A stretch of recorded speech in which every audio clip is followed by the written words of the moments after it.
Good evening, YouTube. Hardball Crazy here coming with a video.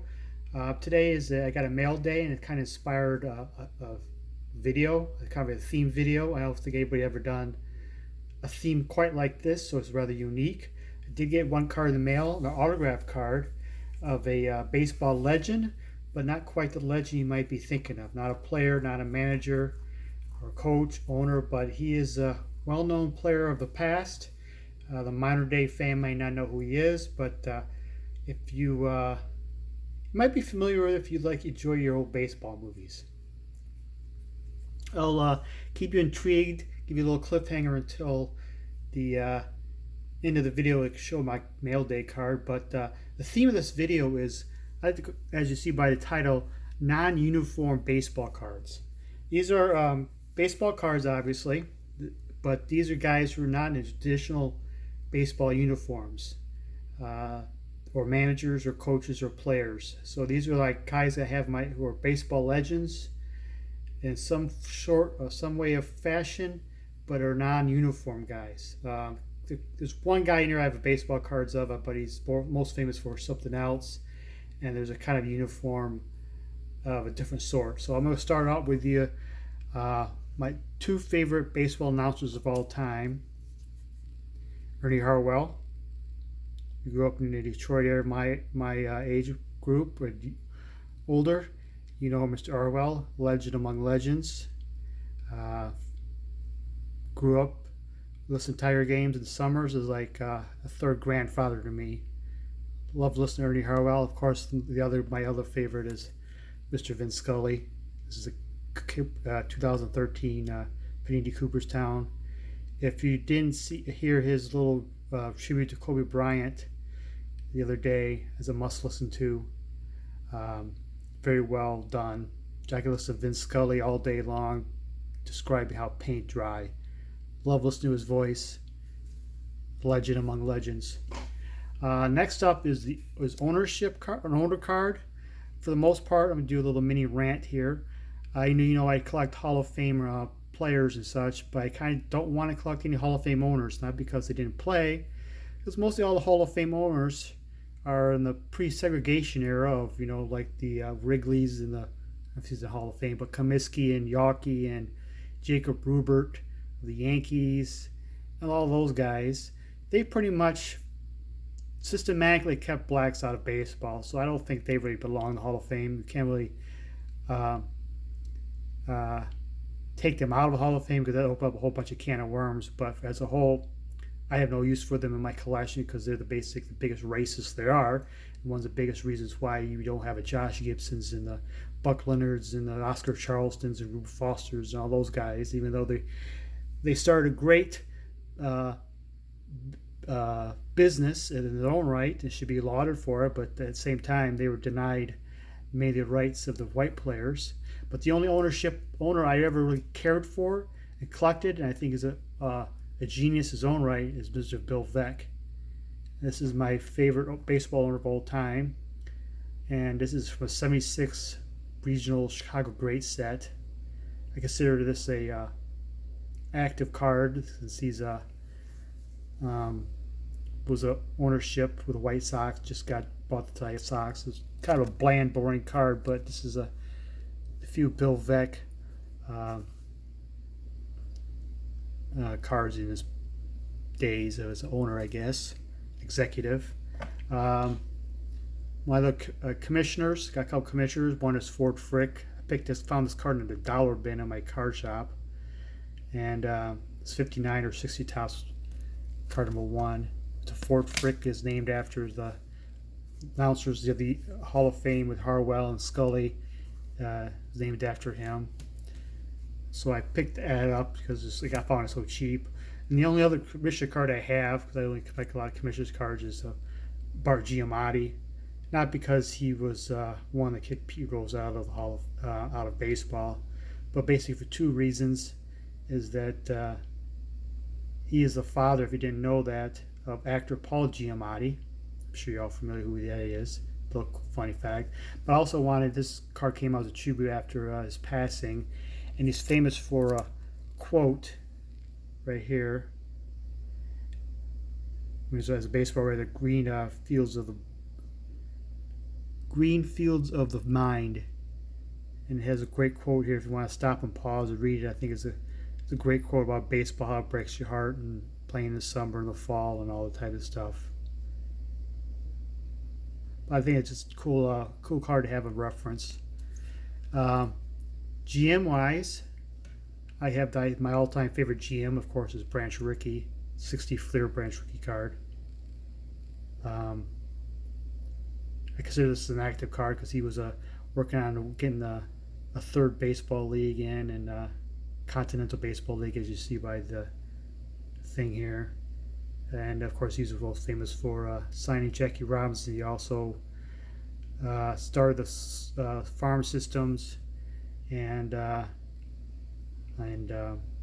he did a lot of started the platooning of players and all type of stuff. And he's a great baseball innovator. So there you go. My other GM card, I guess, is I picked this up after the Cubs won the World Series as an Alan Ginter card of Theo Epstein as an Alan Ginter mini card.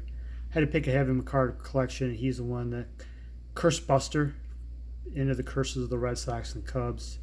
So I think it's a cool card to have in my baseball collection, Mr. Theo Epstein. I don't go after too many non-baseball players, but I thought I needed a Theo Epstein card in my collection. This is Alan Ginter mini card. This is speaking of GMs, innovative one. This is player cards but this is the rookie cards, and he, of course, he's started the whole Moneyball thing. It was Billy Bean's rookie cards, his A6 Fleer Update, and A6 Donruss rookies, the Mets and Twins. Cool cards to add to my collection. Dirt cheap. I think they're, even though the junk wax there, I think there's growth of these cards because he's the one that started the Moneyball and the sabermetric trends and all that type of stuff. So I don't know, possibly future Hall of Famer as an executive. I'm not sure. Does the A's need to win a championship first with the whole Moneyball movement enough just to put him in the Hall of Fame? It's a possibility, but I wouldn't bet against him not being in there. But regardless, he is his legacy in baseball is truth there, and you could pick up these rookie cards for dirt cheap, 50 cents, $1, whatever, raw. I mean, come on. I think it's great gets your value to your collection. I don't really follow politics at all. Both parties suck. But the great moment in baseball history, a little bit of American history, is after 2001, 9/11, 2001. George Bush threw out the first pitch in World Series in New York, Game 3, the first game in New York World Series after the World Trade Center's bombings. And I thought this was a great card to have in my collection, just a part of American history, baseball history, without being too political. My all-time favorite baseball journalist, insider and such always have been, is Peter Gammon, so I got a card of him.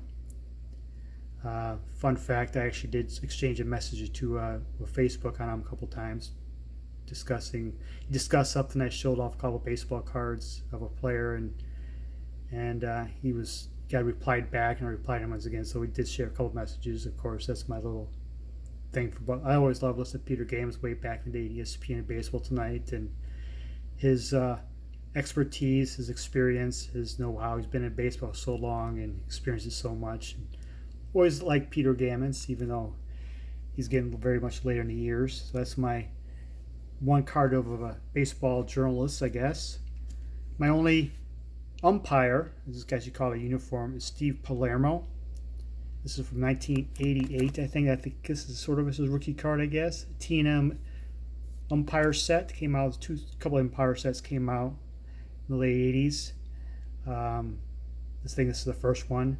Why did I kick Steve Palermo? If you don't know the story of Steve Palermo, he was one of the best umpires of the 80s. And one night after game down in Texas, the Rangers game, he went out to dinner with a fellow umpire or two, and while I was out to dinner, a couple waitresses or a couple women outside the diner was getting mugged. So him and a couple others went to try to save the day, and he got shot in the back, and his spine became paralyzed. And of course, ended his umpiring career, and he thought he'd never walk again, but he ended up rehabilitating, able to walk later with the help of a cane and such, and later became head of umpires and part of baseball umpiring, and worked for the baseball front office. But I think his heroism, being a hero and all, should never be forgotten. Basically ended his career as an umpire, but his legacy lives on. I think that's a really cool thing, and that's why I have him as my collection. Something that should always be remembered. My second to last card I'm going to show you today is not of a baseball player, but a actor who played a baseball movie. I have this Charlie Sheen card in my collection. This is from the 88 Pacific 8 Men Out. This is basically the Charlie Sheen base card of this set. I'm not sure, I guess this is slash rookie card, but I thought it'd be cool to have his card in my collection because he was a part of two famous movies of the day of baseball movies. Of course, he was Rick Vaughn of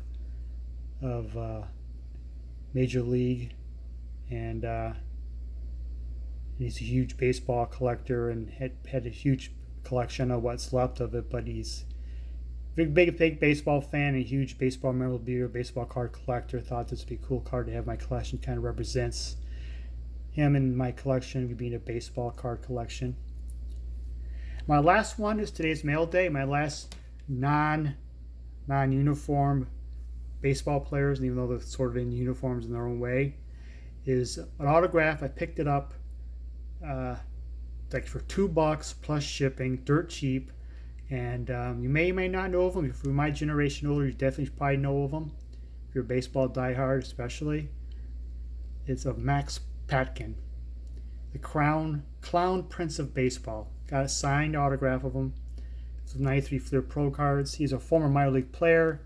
He became a minor league sideshow, goofball, clown prince of baseball, kind of his on-field antics, mimicking the umpires and players, and with his sort of rubbery face and gangly body. If you watch the movie Bull Durham, he did play himself in the movie with Crash Davis and Andy Savoy and Nuke LaLoosh, all those guys. The producer Ron Shelton wanted to add some legitimacy to his movie, so minor league team, so they added Max Patkin to it. So he's in the movie, played himself, and he was pretty much what the movie portrayed him as, Clown Prince of Baseball. From the 50s, he was a minor league player, but hurt his arm. And from the 50s all the way to the 90s, he played, performed in minor league parks across America. I think he said over 44,000 appearances in so many years. So he's a baseball immortal. And there's my baseball non-uniform cards of guys who are legacies of greats. They definitely had put their stamp on the great game of baseball, but not so much on the field, but everywhere else. And they all each probably help us make the game a little bit more enjoyable in their own ways, and give us fond memories in some sort of way of fashion. And I was just thinking now with this past Patkin, I think there might be a action-packed or some type of oddball card of Abbott and Costello, who's on first. I might add that to this collection of my non-uniform baseball cards. Thank you for watching, and enjoy your evening.